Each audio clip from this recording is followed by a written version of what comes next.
you guys hear me? We're good? All right, so why am I here? First of all, I never sleep. Second of all, I certainly don't write hilarious movies.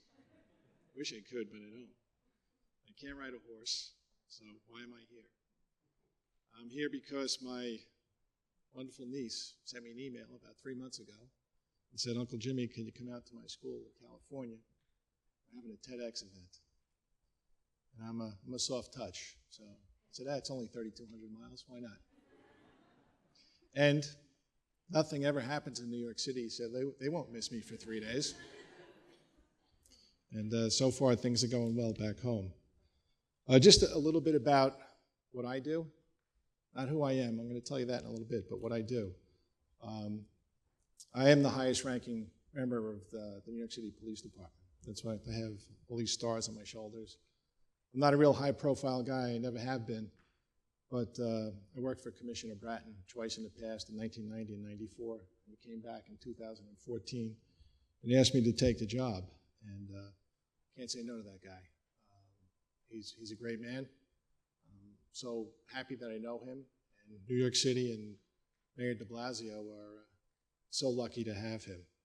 So my job is, really, I'm not kidding when I say I don't sleep. I have 35,000 cops that work for me. All of them carry guns. There's 8.8 million people in New York City, so what could possibly go wrong? Nothing, I'm sure. I am the chief of operations. So I have all the people on patrol work for me, all the 77 precincts, the transit districts, the housing PSAs, Special Operations Division, that's aviation, harbor, mounted. If you ever want to see people ride, we have an 8-month remount school, and I get to go to the graduation, and it's absolutely terrific. Also in Special Operations is Emergency Services Unit. Those are the firemen of the New York City Police Department. And contrary to popular belief, I do like firemen. I do like firefighters. And Jack, that's not just because you're here. And I think you told me your brother's a firefighter, but that's, I do get along with firefighters very well. So it's a busy job. I also have the traffic division. I have housing, transit, community affairs. So it does keep me up at night. But I'm the luckiest guy in the world. I don't know how I ended up with this job. I worked for the prior administration. I got along with them well for about 8 years. In the last 4 years, talk about failure. I was in charge of the citywide Narcotics Bureau. And we had one team in Brooklyn South that decided it would be a good idea to, instead of paying the confidential informant, let's just take crack from people we lock up and give it directly to the confidential informant. So that was a monumental failure. And I was banished to the Detective Bureau for about 6 years. So talk about failure, talk about rising up out of the ashes. I'm a lucky guy. I'm a lucky guy that Bill Bratton came back, and I'm a lucky guy to be in this position. But who am I? I'm a dad. I have 2 sons, 26 and 22. One of them teaches math, and the other is just graduated from college. And 4 or 5 months later, he's still kind of making the transition from college life to the reality. I'm sure he'll get a job one day. He's absolutely a wonderful kid, so we're working on that. I play hockey. I'm a human being. I laugh, I cry. I love my family. That's probably why I'm here. My sister Liz is here. She drove down from San Francisco also. So that's who I am. And let me just tell you about why I'm a cop. This isn't what my family does. We have an uncle that was a lieutenant. He retired in '73. We had a friend of my dad's, Uncle George. He was a local cop in the 6-7 precinct. And I'm a cop because I think my oldest son put it best. We're in a diner one day, and we eat, and he was about 14. The other guy was about 10. We come outside and get done eating, and there's some women coming in. So I step back and I hold the door. The women walk in, and we go to the car. Danny goes, "You know what, Dad?" He goes, "You can't help it. You're a chronic do-gooder. You just can't help it." I said, you know what, Danny? I think you're right.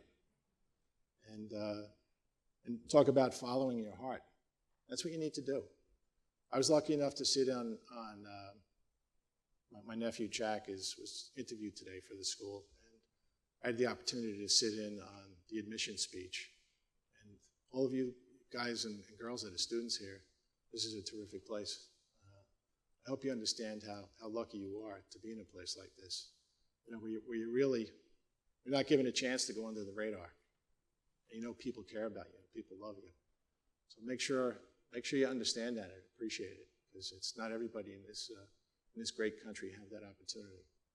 And I was thoroughly impressed, and I'm absolutely thoroughly impressed by my niece Katie.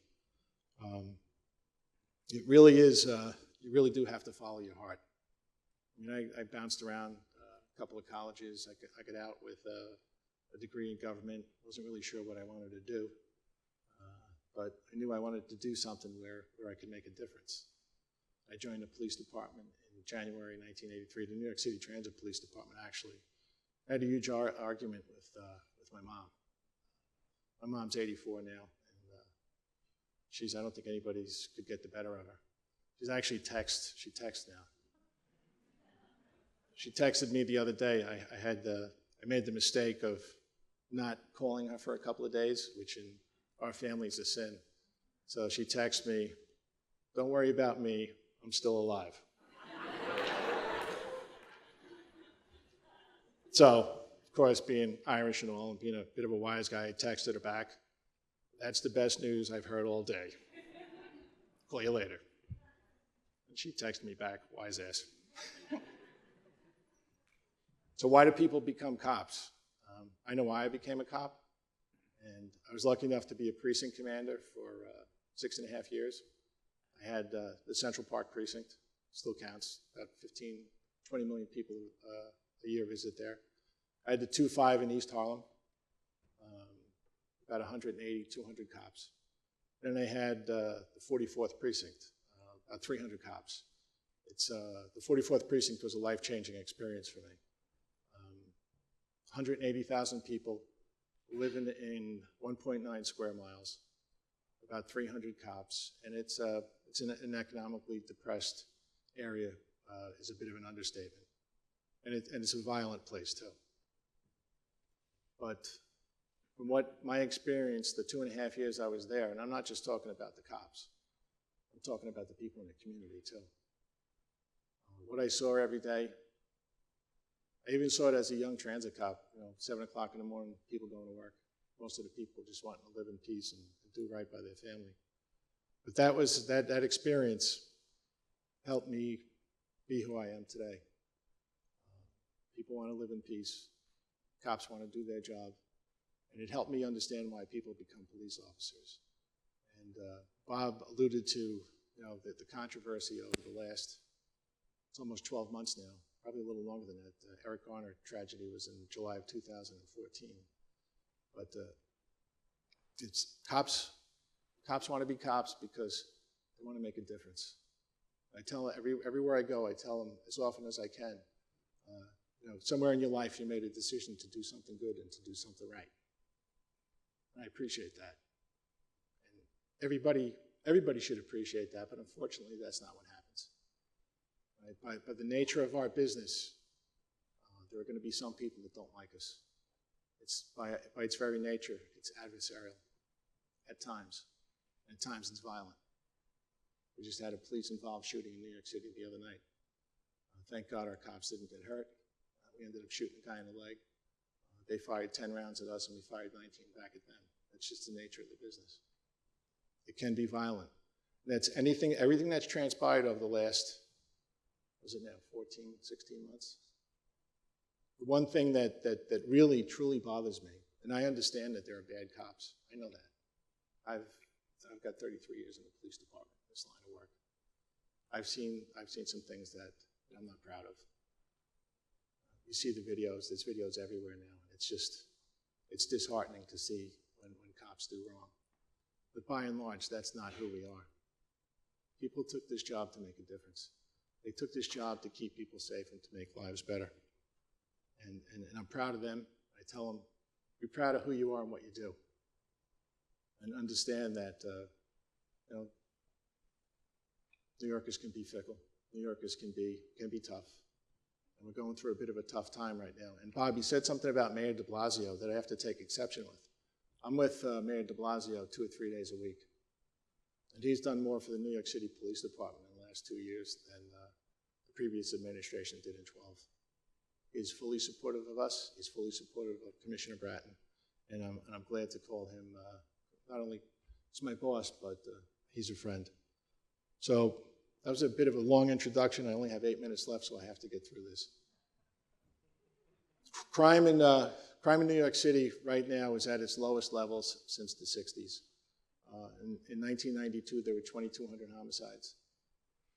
Last year, there were 330.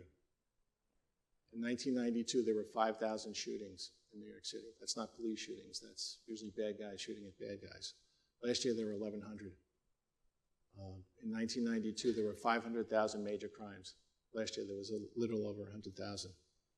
So you would think that New York City would be very appreciative of all the good work that's done by the police department. And it's not all done by the cops. I understand that. There's demographic issues, there's education issues. I understand that. I don't live in I live in reality. I can't live in a world of perception. I have to live in a world of reality.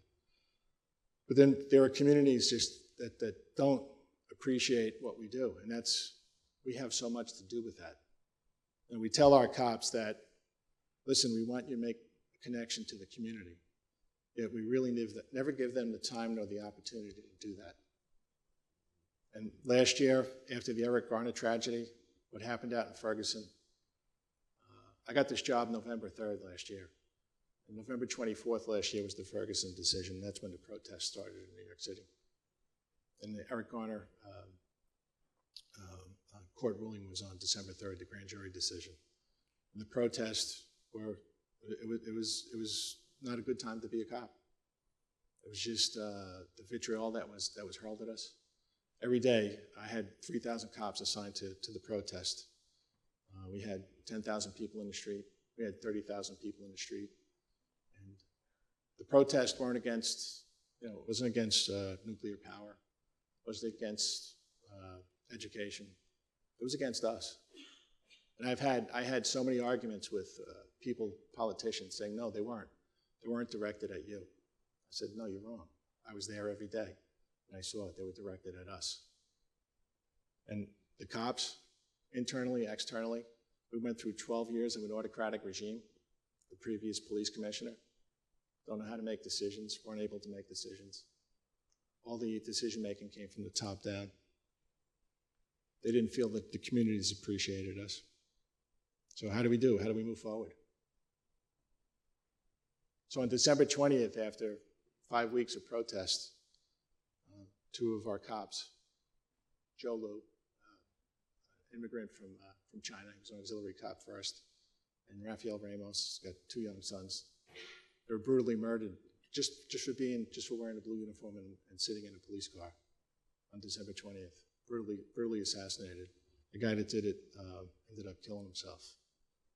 If there's any good that could possibly come from that, and that's a stretch, I was at the hospital. I was there when the parents came in for Raphael, when Jaden, Raphael's son, came into the hospital. I was there. So to say any good came of that would definitely be a stretch. It gave people pause to think about what the police mean to not only New York City, because that sentiment swept all over the country, but what it means to everyone in the United States. And it gave people pause, but it also paralyzed us. It also paralyzed the New York City Police Department, almost brought the cops to their knees. I didn't ever think I would see that happen. We didn't stop working, but it came close. It came real close. And after Bill Bratton's got the same sort of mindset that I have, that, listen, people have to grieve. Let's not force the issue here and force the hand. And they came back slowly and surely, but surely, and remembered that they have, we had 2 cops brutally murdered, but there's a moral obligation by all cops to keep the people of the city safe. And they started working again. and we're continuing to work. I only have a couple of minutes. I had some slides. I'm probably not going to get through them, but yeah. All right, it's getting late, and plus I'm on East Coast time. That's why I went last. Thank you, Katie. Thank you. So just let me tell you about how we plan to move forward. And I think it's a good plan. It's up and running in 6 precincts right now. It's in the 100 precinct, the 101, which is in the Far Rockaways, and the 3-3 and the 3-4, which is up in Manhattan, the 3-2, which is in Central Harlem, and it's in the 113, which is in South Queens. And all that crime reduction that I talked about, that's for most of the city. There are still places in New York City that still have a tremendous amount of violence. Talk about Brownsville, East New York, the place where I used to work in the 4-4, the South Bronx. There were still people shooting at each other every day. Just today alone, we had 3 shootings up in the Bronx, the 4-4, the 4-6, and the 4-8. This is how I live my life now. I'm addicted to digital, my BlackBerry. I can't live without it. So we do have this moral obligation to reduce crime, keep people safe, and get people to stop killing each other and shooting each other. One thing about New York City, most of the people, most of the violence, most of the homicides and the shootings, it's perp on perp. And I know that's cop talk, but everybody I think probably knows, it's a bad guy. Bad guy shooting at bad guys. And sometimes it's over narcotics. Sometimes it's over nonsense. Sometimes it's over disrespect. Sometimes it's just over territory. But unfortunately, every once in a while, innocent people get shot too. But even if that wasn't the case, we still have an obligation to keep crime down. And there's a no snitch thing that swept the country over the last couple of years. We have 30% of the people that get shot in New York City refuse to cooperate with us. They refuse to cooperate with us. They refuse to even talk to us. Do we just let that go? No, we can't possibly let that go. So what we're doing in New York City, it's called the neighborhood policing model. And basically, before the model was instituted, in each precinct you'd have, say, 200 cops. Half those cops would be assigned to sectors, to answering radio runs, 911 jobs. And in New York City, in a busy precinct, on a busy night, you're answering 25 radio runs a night. So where do you have the opportunity to make any connection to anyone in that community when you're answering 25 radio runs a night? You just don't. It doesn't happen. It's an unrealistic expectation. In the other half of the command, the other half of the precinct, we have cops that are doing narcotics work. That always has to be addressed. Anti-crime work, preventing people from getting robbed. Conditions, quality of life, domestic violence, traffic, administrative work. We became way over-specialized. So now we're moving back to more of the generalist police officer. So in these pilot commands, we're putting more cops in there. We resected every precinct, so now a sector represents an actual neighborhood, not just an arbitrary line. And we're putting the same cops in the same sectors every day, so there's familiarity with the people that they're sworn to protect and serve. And just to talk for 2 seconds about the oath, as a young cop, I came in when I was 25, so I was a little older. But as a cop, when you're 22 years old and you take that oath, you raise your right hand and you swear to uphold the Constitution and to protect and serve. Maybe when you're that young, you really don't realize the implications of what you're talking about. But now, the job I have, and when I go to the hirings and I see them raise their hands, I tell them, pay attention to what you're saying. It's important to pay attention to this because this is what you're getting paid to do. You're getting paid to keep people safe. So just to get back to the neighborhood policing model, we have the same cops in the same sectors on the same tours every day. We also, in each one of the sectors, we have what's called the neighborhood coordination officer. We have 2 of them in each sector. And their job is to be the conduit between the sector cops, the community, and the police department in general. We hold neighborhood work groups. And now, since the Garner incident, I've gone to 400 or 500 community meetings. Each and every one of them that I've gone to, people tell us, we want policing that's something that's not done to us, but that's done with us. And now this is what's happening. And it seems to be working. Crime is continuing to decrease, and there's a level of community satisfaction. And it's important that we do this, that we push this decision-making down to its lowest level, which is in our police department as police officers. This is how you build leaders, and this is how you make a better police department. And the cops are embracing it. I'm a cynical person. My younger son tells me I'm the most sarcastic, cynical person that he's ever met. I think he might not be right, but he might be close. So I was tasked with coming up with a program to try to make a difference, to try to make, help us move forward and have a shared responsibility for crime. And it does seem to be working. I'll tell you, and what was really an impetus is what happened in Baltimore in late April, early May. I saw that, and talk about your blood pressure being raised. This is something I didn't want to happen in New York City. And we're doing our best to make sure it doesn't happen. The precinct commanders I have in those precincts for this program, they embrace it, they believe in it, and I know this is certainly a way to move forward. We've got about 3 seconds left here. My timing's not too bad. Once again, before I stop speaking, just truly appreciate where you are and what your experience is. And as you get out of here and as you move forward with your life, make sure you find a job where you end up doing something that you love, because you only get one shot at this, and it's got to be something that you love, and it's got to be something where at the end you're going to say to yourself, you know what, I had a life that had significance and had meaning, and because you can't go backwards in time. I'm 58 now and I truly understand that, and I truly realize that. So don't have regrets. Make sure that as you move forward in your lives, you do something that you love. So thank you very much, and good night.